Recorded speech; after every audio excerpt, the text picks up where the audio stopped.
Hello dear students, आज हम अध्ययन करेंगे आईआर स्पेक्ट्रोस्कोपी के बारे में। आईआर स्पेक्ट्रोस्कोपी को हम वाइब्रेशनल स्पेक्ट्रोस्कोपी के नाम से भी जानते हैं। ये आईआर स्पेक्ट्रोस्कोपी आईआर स्पेक्ट्रा का अध्ययन है। ये आईआर स्पेक्ट्रा किसी मटेरियल का आईआर रेडिएशन के साथ इंटरेक्शन की वजह से प्राप्त होता है। जब किसी मॉलिक्यूल के द्वारा आईआर रेडिएशंस को अब्जॉर्ब किया जाता है तो उस मॉलिक्यूल का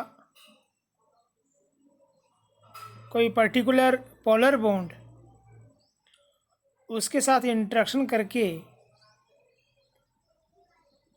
अपनी वाइब्रेशन की फ्रीक्वेंसी को चेंज कर लेता है, या हम कह सकते हैं कि उस मॉलिक्यूल का जो वाइब्रेशनल एनर्जी लेवल है वो चेंज हो जाता है। ये आईआर रेडिएशंस का एक ब्रॉड रेंज है जिनके साथ मटेरियल का इंटरेक्शन होता है। इस आईआर रीजन को हम 3 रीजन में डिवाइड कर सकते हैं: near IR region, medium IR region और फार आईआर रीजन। ये जो इंफ्रारेड रेडिएशंस हैं इसको इस प्रकार से हम 3 अलग अलग रीजन में डिवाइड करते हैं। ये इन रीजन के अकॉर्डिंग इनका रेंज है। जैसे नियर आईआर रीजन है, उसका वेवलेंथ के रूप में रीजन 0.8 माइक्रोमीटर से 2.5 माइक्रोमीटर तक है। वेव नंबर के रूप में पर सेंटीमीटर के रूप में इसका जो रीजन है वो 12,500 से 4,000 तक है। इसी प्रकार मिड आईआर रीजन 2.5 से 50 माइक्रोमीटर तक, और ये उनका पर सेंटीमीटर में रेंज। फार आईआर रीजन 50 से 1000 माइक्रोमीटर रेंज में पाया जाता है, और ये वेव नंबर के रूप में उनका रेंज है। मोस्टली जो हम रीजन यूज़ करते हैं वो 2.5 से 25 माइक्रोमीटर तक का रीजन है, और वेव नंबर के रूप में अगर हम कहें तो हम कह सकते हैं 4000 से 400 पर सेंटीमीटर का जो रीजन है वो हमारे लिए ज़्यादा यूज़फुल होता है। यहाँ पर ये जो रीजन है इनके साथ में, जैसे यहाँ नियर आईआर के लिए लिखा है ओवरटोन रीजन, इसका मतलब ये हुआ कि इस रीजन में हमें किसी पर्टिकुलर ग्रुप के लिए ओवरटोन वाइब्रेशन के कारण जो बैंड है वो प्राप्त होती है। ये जो मिड रीजन है ये मुख्य रूप से वाइब्रेशन और रोटेशनल रीजन को रिप्रेजेंट करता है। फार आईआर रीजन में रोटेशनल जो चेंजेस हैं या रोटेशनल एनर्जी लेवल में चेंज है वो भी कंसिडर हो जाता है।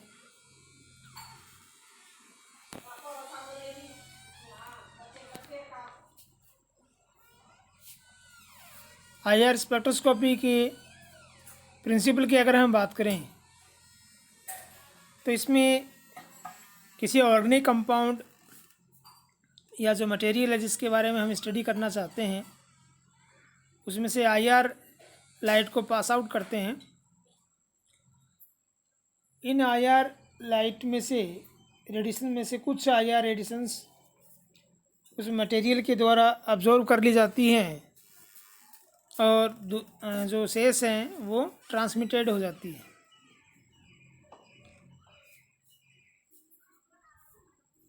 फिर इस मटेरियल के द्वारा जो ऑब्जर्व रेडिएशंस हैं या ट्रांसमिटेड रेडिएशंस हैं उनके अकॉर्डिंग ऑब्जर्वेंस और वेव नंबर या ट्रांसमिटेंस और वेव नंबर के बीच में आईआर स्पेक्ट्रम प्राप्त किया जाता है। सामान्यतः आईआर स्पेक्ट्रा वेव नंबर और प्रतिशत ट्रांसमिटेंस के बीच में प्राप्त किया जाता है। जैसे ये एक सामान्य आईआर स्पेक्ट्रम है बेंजोइक एसिड का। यहाँ नीचे वेव नंबर, आईआर रेडिएशन का पोजीशन या एनर्जी है और ये ट्रांसमिटेंस को शो कर रहा है। यहाँ 100% ट्रांसमिटेंस हो गया तो यहाँ अब्जॉर्बेंस सबसे कम और यहाँ अब्जॉर्बेंस सबसे ज़्यादा। तो ये पर्टिकुलर जो बेंजोइक एसिड है, इस बेंजोइक एसिड में अगर हम देखें तो मुख्य रूप से ये दो ग्रुप हैं OH और CO। तो इनके लिए ये दो पीक मुख्य रूप से हमें प्राप्त हो रही है। इस प्रकार हमें आईआर स्पेक्ट्रा प्राप्त होता है। आईआर रेडिएशन के अब्जॉर्प्शन के लिए क्या क्या रिक्वायरमेंट हैं वो हम देखते हैं। फर्स्ट रिक्वायरमेंट है करेक्ट वेवलेंथ ऑफ रेडिएशन। किसी मटेरियल के द्वारा आईआर रेडिएशन के अब्जॉर्प्शन के लिए ज़रूरी है कि वो जो आईआर रेडिएशन हम दे रहे हैं, जो रेंज उसको हम दे रहे हैं, जिस उसमें से पास आउट करवा रहे हैं, उनमें से कुछ रेडिएशन से उसके इंटरेक्शन करने के लिए एलिजिबल होनी चाहिए। उन रेडिएशंस का जो फ्रीक्वेंसी है वो उस मटेरियल के जो ग्रुप हैं उनकी नेचुरल फ्रीक्वेंसी के ऑर्डर का होना चाहिए। अगर ऐसा है तभी वो मटेरियल आईआर रेडिएशंस को ऑब्जर्व करेगा, अन्यथा वो ऑब्जर्व नहीं करेगा। सेकंड है इलेक्ट्रिक डाइपोल का होना। जो मटेरियल आईआर रेडिएशन के साथ इंटरेक्शन कर रहा है उसमें डाइपोल कंडीशन होना चाहिए और जैसे ही डाइपोल मॉलिक्यूल आईआर रेडिएशन के साथ इंटरेक्शन करता है तो उसके पर्टिकुलर बॉन्ड में मॉलिक्यूलर वाइब्रेशन स्टार्ट होते हैं और उस मॉलिक्यूलर वाइब्रेशन की वजह से जो मॉलिक्यूलर वाइब्रेशन उनमें चेंज होता है और उस चेंज के लिए वो आईआर रेडिएशंस को ऑब्जर्व कर लेते हैं। तो जितना आईआर रेडिएशंस ऑब्जर्व हो रहा है वो ऑब्जर्व रेडिएशंस मॉलिक्यूल के वाइब्रेशन का जो एम्पलीट्यूड है उसका कितना अधिक वो वाइब्रेट करेगा, उसकी क्वांटिटी को चेंज करेगा। जो नॉन पोलर मॉलिक्यूल हैं जैसे O2, N2, Cl2, इस प्रकार के होमो एटॉमिक मॉलिक्यूल वो आईआर इनएक्टिव होते हैं। वो किसी प्रकार का आईआर रेडिएशन के साथ इंटरेक्शन नहीं करते हैं, इस कारण से उनका आईआर स्पेक्ट्रा प्राप्त नहीं होता है।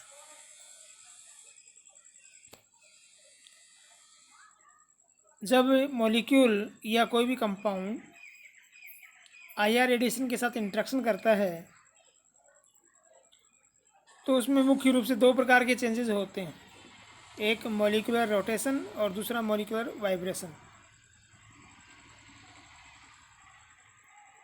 तो यहाँ पर वाइब्रेशन स्पेक्ट्रोस्कोपी में मुख्य रूप से हम कंसिडर कर रहे हैं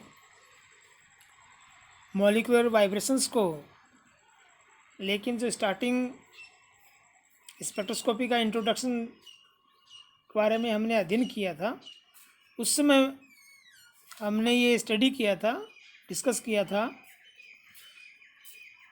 कि जो वाइब्रेशनल एनर्जी लेवल्स हैं उनके अंदर रोटेशनल एनर्जी लेवल्स पाए जाते हैं।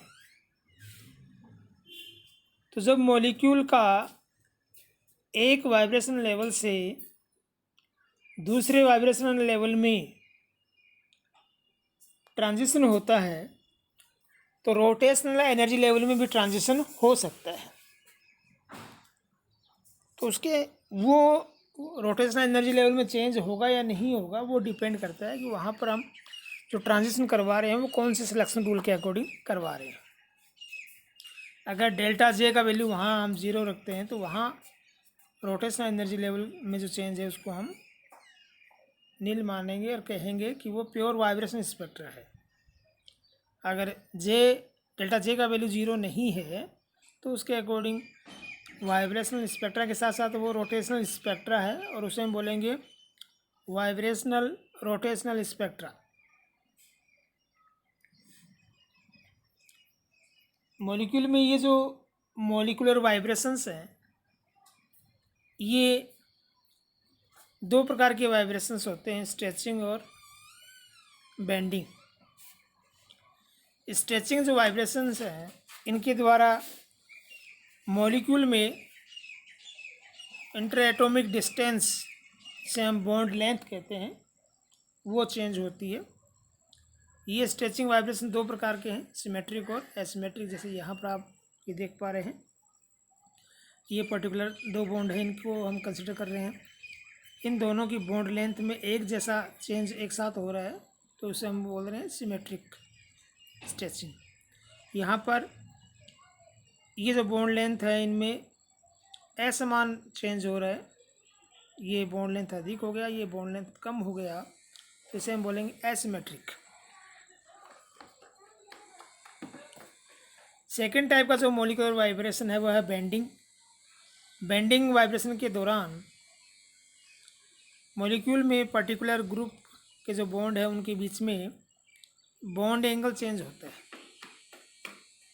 ये बॉन्ड एंगल जब चेंज होता है तो बॉन्ड एंगल चेंज के लिए रिक्वायर्ड एनर्जी स्ट्रेचिंग के लिए जो रिक्वायर्ड एनर्जी है उससे कुछ कम होती है। ये आपको ध्यान रखना है कि स्ट्रेचिंग के लिए अधिक एनर्जी की आवश्यकता होती है जबकि बेंडिंग के लिए अधिक एनर्जी की रिक्वायरमेंट नहीं होती है। ये बेंडिंग वाइब्रेशन हम दो प्रकार से बता सकते हैं, दो प्रकार के कैटेगरी में इनको हम रख सकते हैं। एक है इन प्लेन और दूसरी कैटेगरी है इनकी out of plane. In plane जो बेंडिंग वाइब्रेशंस हैं वो ये दो हैं, रॉकिंग और सीजरिंग। सीजरिंग जो वाइब्रेशन है वो सीजर के जैसे है। जिस तरह से कैंची चलती है तो कैंची के जो दो फलक हैं दोनों के बीच का जो बॉन्ड एंगल है वो चेंज होता है, ये उसी प्रकार से है।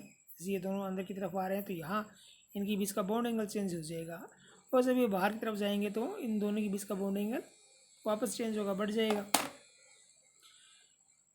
जो रॉकिंग है उस रॉकिंग में ये रॉक डांस के अकॉर्डिंग लिया गया है कि यहाँ ये पॉइंट फिक्स है और ये दोनों ग्रुप एक साथ एक तरफ जा रहे हैं। तो ये रॉकिंग कंडीशन, इसके अकॉर्डिंग ये यहाँ इनका जो बॉन्ड लेंथ है वो चेंज हो जाएगा। Out of plane molecular vibration में भी दो प्रकार के वाइब्रेशन हो सकते हैं, वैगिंग और ट्विस्टिंग। वैगिंग में इस पर्टिकुलर सेंटर के सापेक्ष ये जो दो ग्रुप हैं ये दोनों एक साथ प्लेन से बाहर जाते हैं, और जबकि ट्विस्टिंग में एक प्लेन से ऊपर की तरफ जा रहा है तो दूसरा प्लेन से नीचे की तरफ आ रहा है। ये जस्ट अपोजिट प्लेन में जा रहे हैं, अपोजिट डायरेक्शन में मूव कर रहे हैं। जब अपोजिट डायरेक्शन में मूव करेंगे तो उसको हम बोलेंगे ट्विस्टिंग। यहाँ पर हम मोड ऑफ वाइब्रेशन को रिप्रेजेंट कर सकते हैं। दो प्रकार के वाइब्रेशन, स्ट्रेचिंग और बेंडिंग। स्ट्रेचिंग का मतलब हुआ चेंज इन बॉन्ड लेंथ, और बेंडिंग या डिफॉर्मेशन का मीन हुआ चेंज इन बॉन्ड एंगल।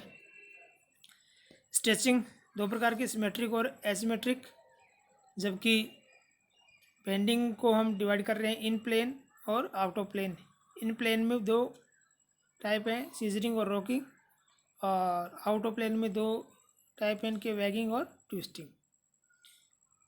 इसके अलावा एक प्रकार का वाइब्रेशन और हो सकता है जिसे हम कह सकते हैं ब्रीथिंग वाइब्रेशन।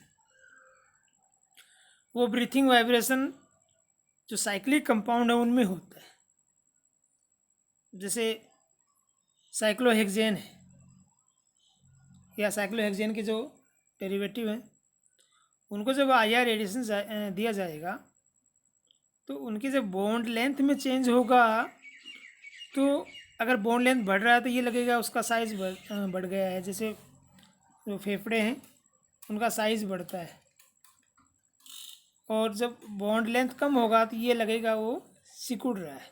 तो वो ब्रीथिंग, जैसे फेफड़ों ब्रीथिंग के दौरान सिकुड़कर फैलते हैं, उस प्रकार का प्रोसेस हो गया।